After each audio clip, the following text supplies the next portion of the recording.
చంద్రబాబు నాయుడు గారు తెలుగుదేశం జనసేన బీజేపీ ఉమ్మడి అభ్యర్థిగా ప్రకటించిన రోజు నుంచి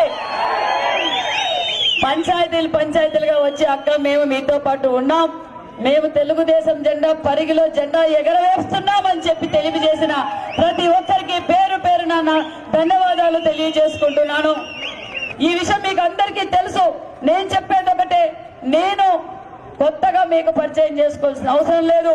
నేను మాజీ మంత్రి, మీరు ఎంపీగా ఓటేసి గెలిపించిన మాజీ రామచంద్రారెడ్డి గారి కూతురున్న విషయాన్ని మీకు అందరికీ తెలుసు.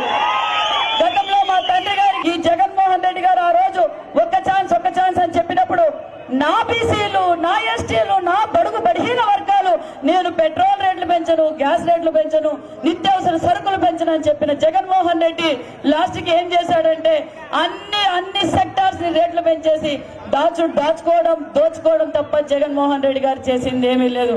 ఎందుకంటే నేను ఎప్పుడు ఎల్లవేళలా మీ అందుబాటులోనే ఉంటానని ఈ వీరప్ప స్వామి సాక్షిగా మీకు తెలియజేస్తున్నా. జగన్మోహన్ రెడ్డి ఏమనుకుంటున్నాడంటే అభివృద్ధి చేయకపోయినా పర్వాలేదు, డబ్బులు ఇస్తే ఓటేస్తారు అనుకుంటున్నారు. డబ్బులు ఇస్తే మనం ఓటేస్తామా? అమ్మా ఉషమ్మ నీకు పరిగి నుంచి